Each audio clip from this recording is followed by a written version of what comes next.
All right, everybody. Good afternoon. Hope you guys are doing a little bit better than me. Obviously, was hoping I'd wake up and feel a little bit better than I do, but the show goes on, and we've got to do our Youth Watch Tuesday. Basically, we just take a look at the assorted players on this team that are on a rookie contract or some rough equivalent, and we just get a feel for how this team is doing at getting a lot out of their cheaper players. That's typically a pretty good judge of how your team's front office is doing and what your team's long-term prospects look like. So let's take a look at the performance of these young players both last week and through the season as a whole.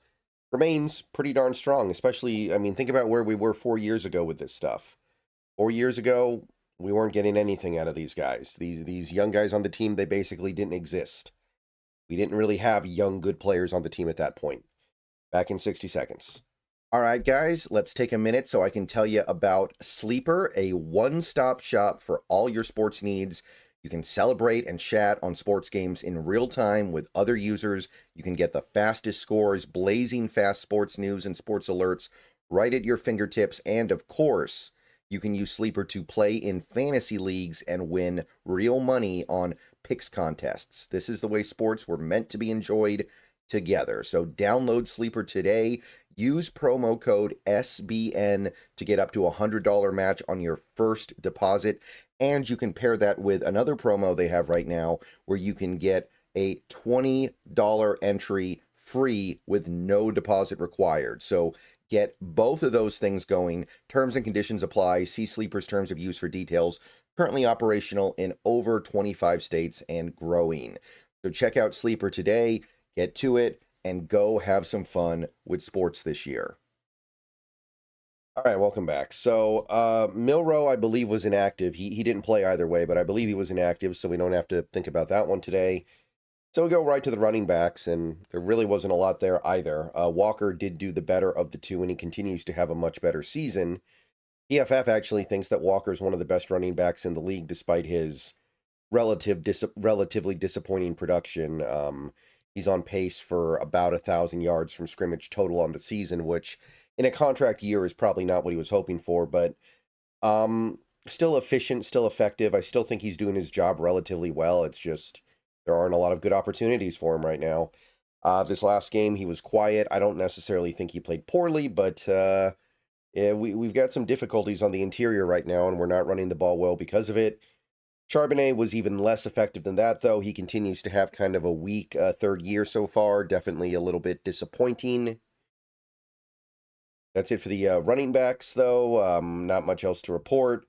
Wide receivers, however, or receivers in general, JSN, another monster game. He's over 700 yards. He's got almost a 100-yard lead over everybody else in receiving yards. And he's also, by the way, remember, some people are going to forget this, he does have a little bit of rushing production this year, which is why he's over 700 here, because he's caught some backwards passes. We've used him in some creative ways so far. PFF grade is a 91.4, even though he has a fumble. PFF is going to punish you pretty heavily for that stuff generally. So the fact that he's a 91.4, even with a lost fumble, I mean, what else are you going to say? It's just remarkable what we're seeing here. And I certainly didn't think we were going to be here at this point. Remember, he's not even 24 years old yet. He might not be in his prime yet. He's probably close, just because you can't really get much better than he's been. But he might not be in his prime yet. I don't know. Who knows where this goes? But you can't really do more than JSN has done so far.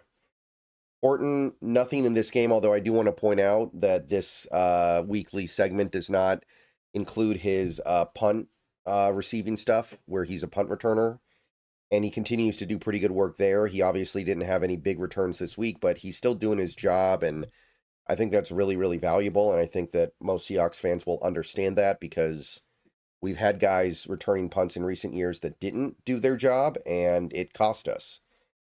So he's still having a nice rookie year, still happy. AJ Barner was the other big contributor here for this week. He had 3 catches, but 71 yards or something like that.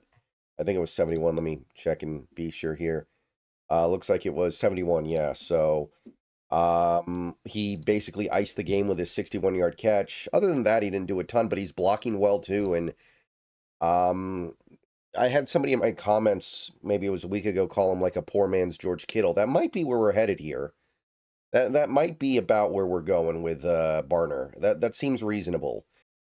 And on the other end of that spectrum, you have Elijah Arroyo, one catch. What was it, like 7 yards or something like that? Yeah, 6 yards actually.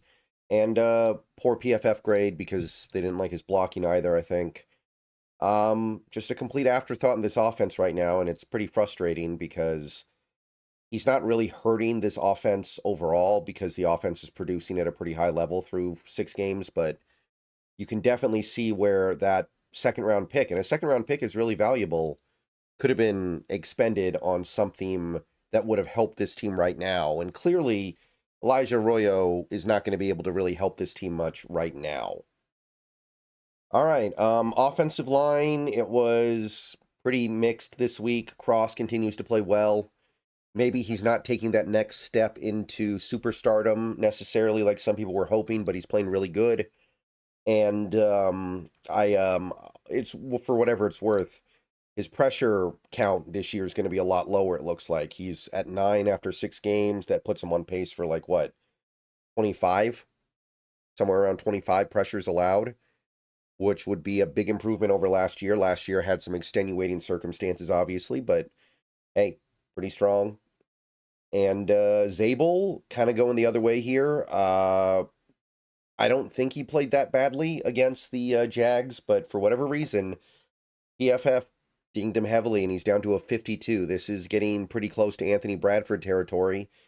I don't know if I agree with PFF on that front, but it is interesting to note that they think he's pretty bad. They think he's actually, if you take that grade as gospel, they think he's been significantly worse than Tomlinson was last year. So, not loving that. Jalen Sundell, really bad game. He hasn't really had a good game yet this year. Now he's getting penalties. He's allowing pressures as a center. Like this experiment is starting to go in a pretty bad direction here. I don't know how much longer we can justify this by saying, well, he's a good scheme fit, which he is, but I don't think it justifies this poor level of play. Bradford actually didn't get completely smacked this week, but still pretty bad. And still overall probably the weak link on this line, although it's not by as big of a margin as you would think. I don't know.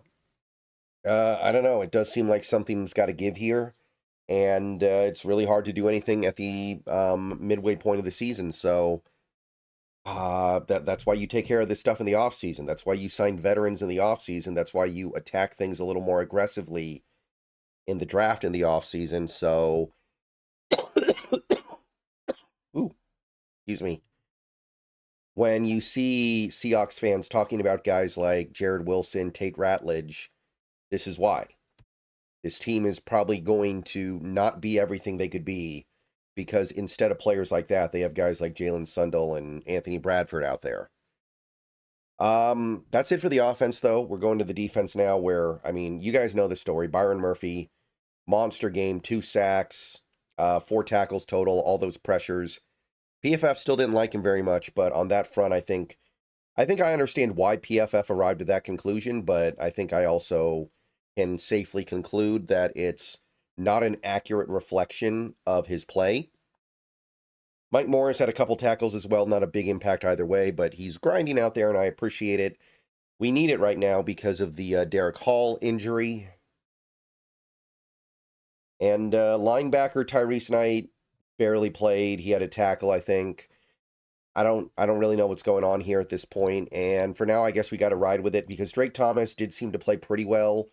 I still think there are limitations there, but he did have a 9-tackle game. He had a sack. He had a pass breakup. 57.4 PFF grade. He was actually graded really well this last game. So I guess we ride with it for now, but I don't think it'll last. Let's see here. Edge rusher, Mafe had a tackle and he had a lot of pressure, but not really a lot of action. And his run defense was not great in this game, I don't think. So 65.5. It's not what we were hoping for. It's not what he was hoping for. And at this point, I think he probably just is what he is. And I don't think that we're going to be looking to this guy to be a big part of this team past 2025. it's disappointing because I loved Mafe. I loved the pick. I loved watching him grow and develop. But at a certain point, you got to say he's probably just not got that final gear he can upshift to become a star. He's maybe a double-digit sack a year guy, but so far this year hasn't even been close to that. Cornerback, nothing to report because their top guys didn't play. Pritchett had, I think, some special teams tackles. That's about it. Safety, though, Kobe Bryant, much better game here. Probably his best game of the year in terms of consistency. Picked up some tackles, had a couple of tackles for loss. 59.1, still not very good, but it did uptick significantly, so he's on his way. And even Worry, man, love this guy. Thought he was all over the place. I know he missed some tackles, but I think that's going to happen when you're playing the way that he's playing, and I'm willing to live with that. I think he had like, let me make sure I get the yeah, 9 tackles, 84.8 PFF grade. He's a stud. He's a stud, and he should only get better with time. I'm really excited for where the Eamon Worry thing is going to go. But I like what I see, and I see what I like. And that's it.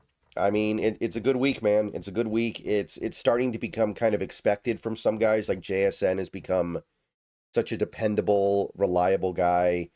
Cross to a certain extent. Murphy, you're also kind of there with him, but we got something cooking here. All right, I'm gonna go and get out of here.